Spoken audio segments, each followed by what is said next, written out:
పంచాయతీ ఎన్నికల నగారా మోగింది. డిసెంబర్లో 3 విడతల్లో ఈ ఎన్నికలు జరగనున్నాయి. సర్పంచ్ అండ్ వార్డు మెంబర్స్కి 3 విడతల్లో ఎన్నికలు జరగబోతున్నటువంటి క్రమంలో ముఖ్యంగా గ్రామాల్లో ఎన్నికల పండుగ వచ్చేసేసింది. ఇక రేపటి నుంచి నామినేషన్స్ కూడా స్వీకరించబోతున్నారు.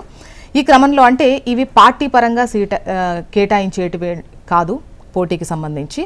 బట్ అయినా కూడా గ్రామాల్లో ఎవరి పరపతి వాళ్ళకున్నా, ఎవరు గెలుస్తారు ఎవరు గెలవరు అన్నటువంటి అంచనాలున్నా కూడా పార్టీ సపోర్ట్స్ కూడా ఇంపార్టెంట్గా ఉన్నటువంటి క్రమంలో ఈసారి ఈ ఎన్నికలు ఎలా ఉండబోతున్నాయి, ముఖ్యంగా స్థానిక ఎన్నికలు అనగానే అందరికీ టక్కులో మదిలో మెదిలే మొదటి అంశం 42% రిజర్వేషన్కు సంబంధించి. ముఖ్యంగా ఈసారి రిజర్వేషన్ లెక్కలు ఎలా ఉన్నాయి?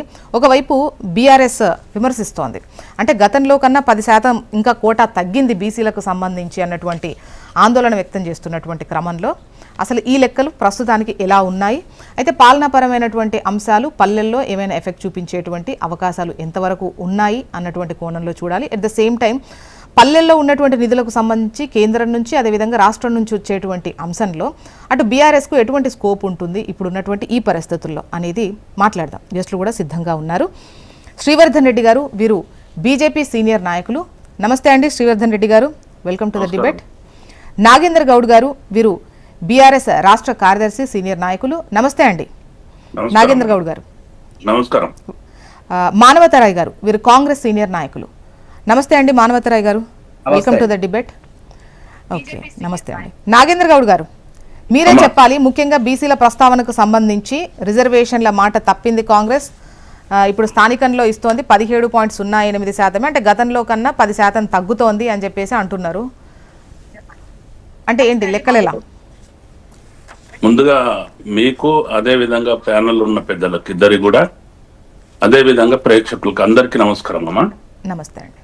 అయితే నేను ఒక్కటేమంటున్నామా అంటే, ముఖ్యమంత్రి గారు ఏదైతే పిసిసి అధ్యక్షుని హోదాలో కామారెడ్డిలో తీసుకున్న డిక్లరేషన్ ఏదైతే ఉందో దాన్ని కూడా ఈ రోజు తుంగలో దొక్కిండు.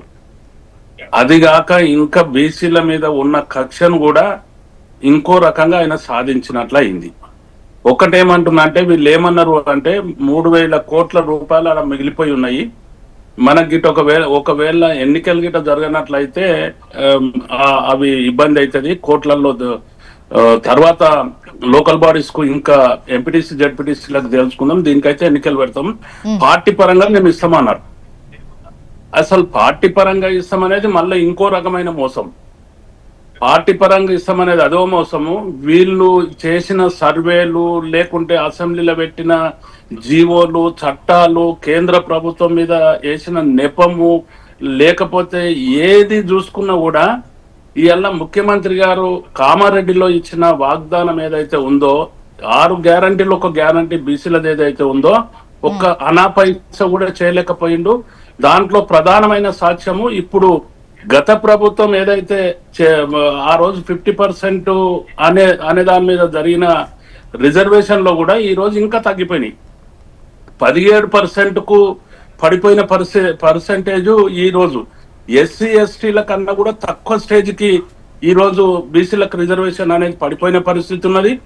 బీసీల మీద ఒక కక్ష సాధింపు చర్య, అంటే తడి బట్టల పెట్టి ఈ గొంతు కోసినట్లు చేసిన పరిస్థితి ఈ రోజు జరిగింది. ఒక్కటి నేనేమంటున్నా అంటే, ఒక్క ఎగ్జాంపుల్ చెప్పాలంటే, ఒక గ్రామాన్ని తీసుకుంటే ఆ గ్రామంలో 8 వార్డు మెంబర్లు ఒక సర్పంచ్ ఉన్న గ్రామం, చిన్న గ్రామం. నేను ఒక ఉదాహరణ చెప్తా ఉన్నా.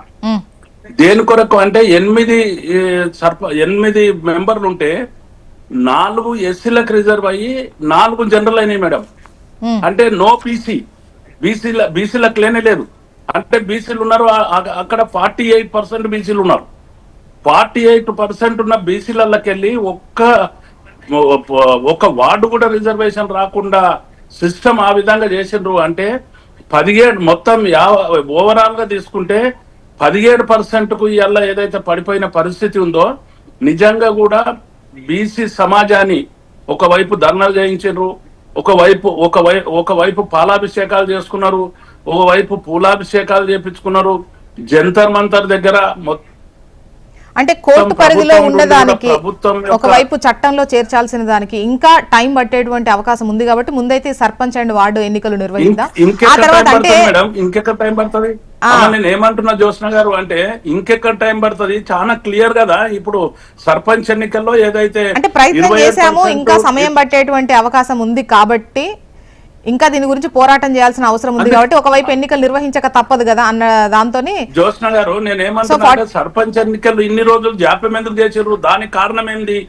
ఎందుకొరకు మీరు పాత రిజర్వేషన్ ఎందుకు తగ్గించారు? ఏం ద్రోహం చేసిర్రు నీకు బీసీలు? ఎందుకొరకు మళ్ళీ ఈ కక్ష సాధింపు చర్య చేసినావు? కాంగ్రెస్ పార్టీకి ఏం అన్యాయం చేసిర్రు? రేవంత్ రెడ్డికి ఏం అన్యాయం చేసిర్రు? ఎందుకని 17% చేసినావు? ఒక్కొక్క గ్రామంలో అసలు బీసీలకు అవకాశమే లేకుండా పోయింది కదా.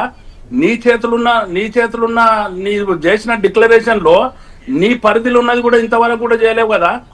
ఎందుకని మోసం చేసినావు అని చెప్పి బీసీ సమాజం ప్రశ్నిస్తుందమ్మా. మేం కాదు, పార్టీలలో ఉన్న లీడర్లు కాదు, పార్టీలు కాదు, సమాజంలో ఉన్న బీసీ సమాజంలో ఉన్న కింది వర్గాలు అన్ని కూడా ప్రశ్నిస్తా ఉన్న ఎస్సీ ఎస్టీ బీసీ మైనార్టీలంతా కూడా దేని కొరకు అన్యాయం చేయాల్సి వచ్చిందని ప్రశ్నిస్తా ఉన్నా. ఎందుకంటే 42% అని చెప్పి మభ్యపెట్టి కోట్ల చుట్టూ తిరిగి కోట్లలో ఉత్తగా డ్రామాలు చేసి ఆ తర్వాత జంతర్ మంతర్ దగ్గర ధర్నాలని ముఖ్యమంత్రి గారు గవర్నమెంట్ టైం అంతా పాడు చేసి ఇంత హంగామా దేని కొరకు చేసినావు? ఏం చేసినావు? ఇవాళ గ్రామ పంచాయతీ ఎన్నికలు ఏ విధంగా నిర్వహిస్తున్నావు? 17% పడిపోవడానికి కారణం ఏంది? దేని కొరకి ఈ చాట్ల తౌడు పెట్టి రోడ్ల తౌడు పెట్టి కుక్కల కొట్లాట లెక్క దేని కొరకు పెట్టినావు ఈ పంచాయతీ అని చెప్పి నేను ప్రశ్నిస్తా ఉన్నా.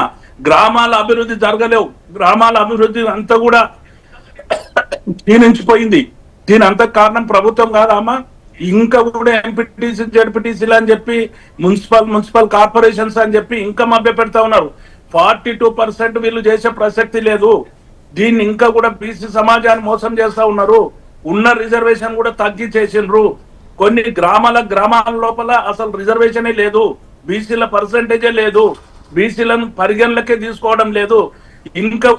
ఇంకా పెద్ద మోసం కాంగ్రెస్ పార్టీ గతంలో చూస్తే కొన్ని కులాలని ఈ పార్టీలో కలిపినరమ్మా. ఈ రిజర్వేషన్ లో బీసీలకు తెచ్చినప్పుడు వాళ్ళ పర్సంటేజ్ ఎంతమంది అయితే ఇక్కడ తెచ్చినవో దాన్ని పెంచాలి కదా.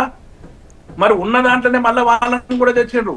ఈ అల్ల కుమ్మరాయన్నో మంగళాయన్నో కమ్మరాయన్నో లేకుంటే ఒడ్లాయన్నో ఎవరన్నా ఒక్కరన్నా ఈ అల్ల నామినేషన్ వేసే పరిస్థితి ఉందా? బీసీలకి నామినేషన్ వేసే పరిస్థితి ఉందా? ప్రజాస్వామ్యం అంటే ఏదైతే అబోవ్ 50% ఉన్న సమాజాన్ని వాళ్ళని నిర్లక్ష్యం చేసి పరిపాలన చేయడం ఇది తగునా అని అడుగుతున్నామా?